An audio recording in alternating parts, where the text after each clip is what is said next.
Today I'm going to show you how to make fresh lasagna noodles.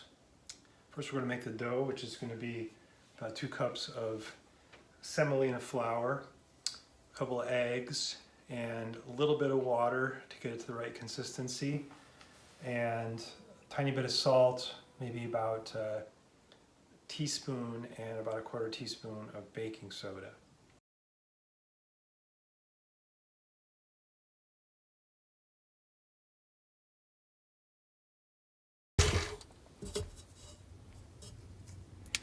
It's kind of like Play-Doh, a little bit.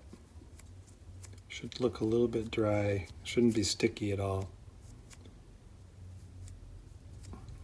Take this stuff that looks like it's not really pulling together, but you can squeeze it and it pulls together.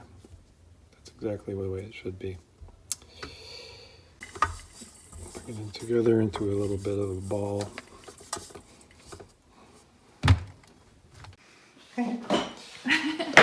Okay, so now we let the dough rest. What we're going to do is roll it out. So we're making lasagna noodles, and this is a lot easier than people would think.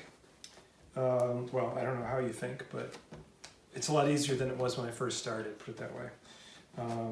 And I think it's a lot easier than people think, because people buy store-bought noodles, and why would you do that when you could easily just make them at home like we're going to do today? So basically I'm getting some flour in this roasting pan, or it's not really a roasting pan, it's really a cookie sheet. But and this is pasta cutter, pasta maker, whatever, pasta roller. And so there's settings on this wheel here, 1, 2, 3, 4, 5 clicks. Sometimes there's 6, but this one has 5. So usually it starts with like 0 or 1 was the fattest one. And then these are the cutters. So you've got like wide noodles and narrow noodles, but we don't need those because we're just doing lasagna. So we're gonna just kind of grind this thing in here, and it's gonna come out a little funky over here like this, right? And it's like, oh, those aren't lasagna noodles, what the hell's wrong with that? So we're just getting it all rolled out so that it can start to essentially do better than that. But that's sort of like what we'd expect from the first run through the machine. Just do it like that, doesn't take too much effort. And so we're just gonna kind of go like that, double it over, and we're gonna do it again. This time it'll start to mush together a little bit better.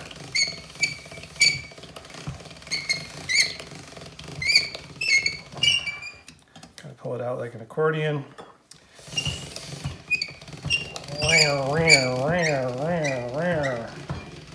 Beat. Doing that. Okay.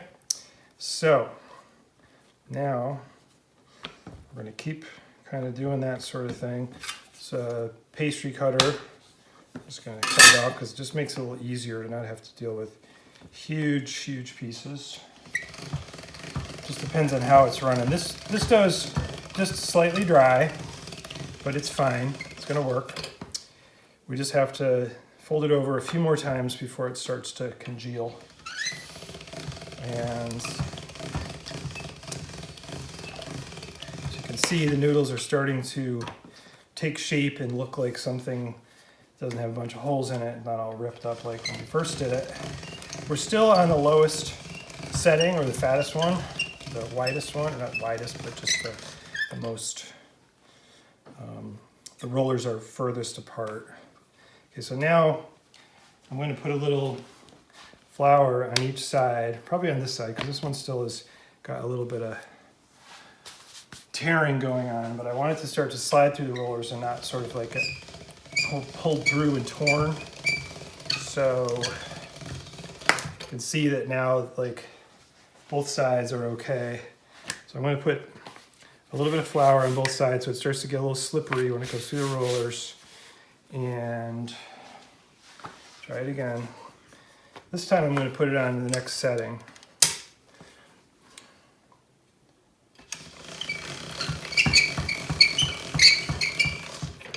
And I'm going to put this one aside because basically I don't want to keep, well, you're either switching dough or you're switching roller settings, but usually I try to roll all my dough on one setting before I switch it to the next setting. Tighten this up a little bit. Okay, so do one more through like this, and then we're gonna go to the next level. Okay, so you can see that now it's like, doesn't have holes in it anymore, and starting to get a little long.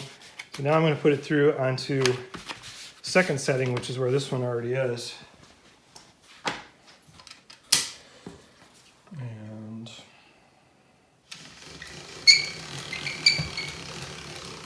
okay, so once you get to the second setting, usually you only have to pass it through once to make it go each one after that, whether you're making pasta or you're making lasagna noodles. One pass will be enough. You just got to make sure you're not getting it like stuck and like you've got enough flour on there to sort of keep it so it's not sticking to itself. And so now we're going to take this one through because this one hasn't been through the third setting yet. And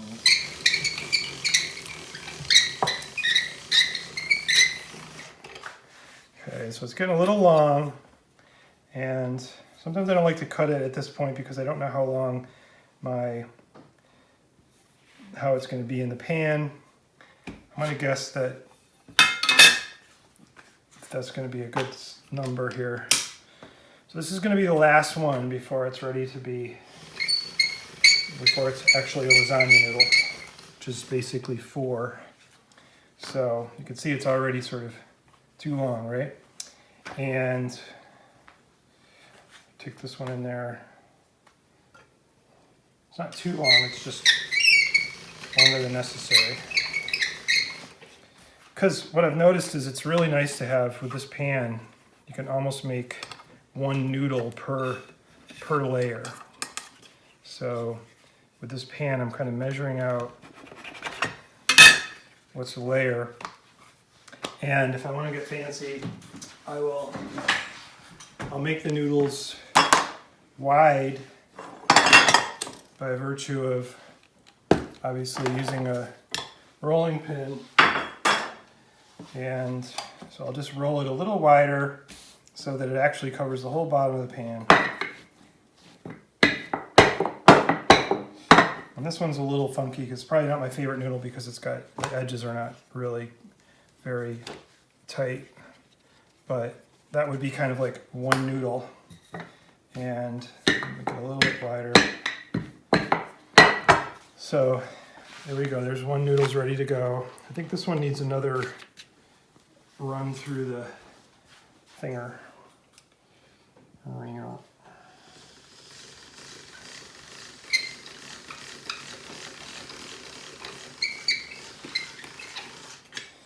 this one's long enough, the handle always falls out. It even says that online, everybody complains about it. Okay, so now this one, I'm just going to use this noodle as a guide because basically we know that that's long enough. And hopefully we'll get 2 out of this one because it's a nice,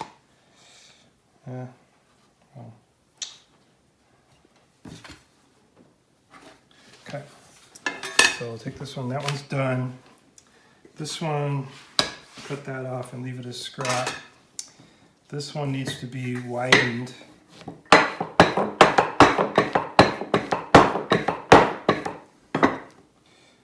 And a little more flour would have helped there, but you can see that that will be nice at the bottom. So we take a little flour here and keep these from sticking together. They're going to get cooked too, but for now, we're just going to put them in there. This one's ready to go for a little wider.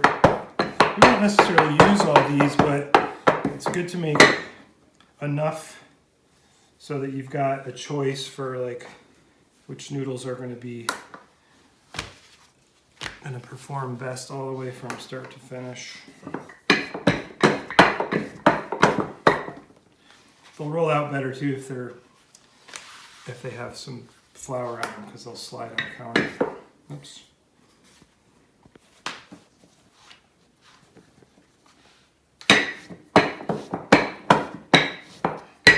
That one's turned out nice and wide. See, it's going to fit in there pretty good when we put our layers in. All right, here's another one. Noodles galore. Let's get a little flour on them. The widening part is not necessarily critical. So, like, I'm adding a lot of time to this just by doing this step of like making them wide, but I just kind of like the way that this pan, the fact that it's so small, I can actually just get one noodle per layer, and that is kind of satisfying just from a standpoint of making it feel like it's just fun to put it together. But you might have a different size lasagna pan compared to your noodle maker, and you might find that just having the exact size that it comes out is perfect for your pan, or maybe like it's good for half, you know, for like 2 of them or whatever. But for now, we're just gonna, what I did is I took the scraps and I'm just turning the scraps into more noodles, and since that's about long enough, then I'm gonna make it a little wider. So we have another perfect lasagna noodle. So there we have it. Those are our lasagna noodles, and happy man making lasagna noodles. Okay. All right, folks. So what we have here is 6 beautiful lasagna noodles. They're not all perfectly shaped or whatever, but that's not really what we do here. We probably need 4 to 5. We have 6, so we've got some room. We're going to put them right here in the hot water, and they're probably going to cook for really probably no more than 90 seconds. By the time I get the last one in, it's probably like a third of the way through the whole cooking cycle. And they start to float and they get kind of fat. Really what you're trying to do is take some of that egg protein and get it to stiffen up so that they become kind of elastic, and already they're getting the way we want them. We don't want them to stick together, but that doesn't seem to be a problem with my noodles.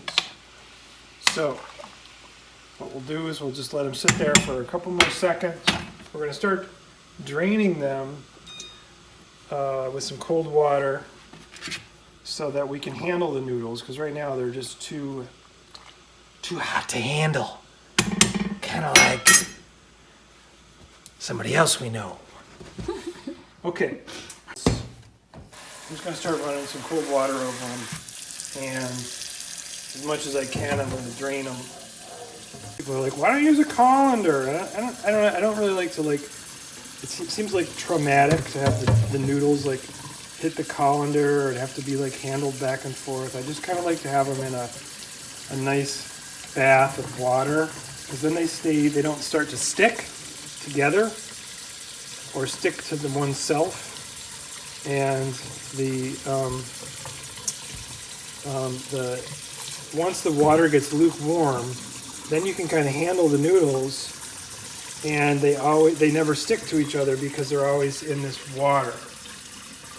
So we're just kind of changing out the water from super hot to manageable. And the more, if I'm making pasta, I'll use a colander most of the time, because I kind of want the pasta to stay hot when I serve it. But if I'm just making lasagna noodles, I try to keep them in water. Okay. We're almost ready to assemble our lasagna.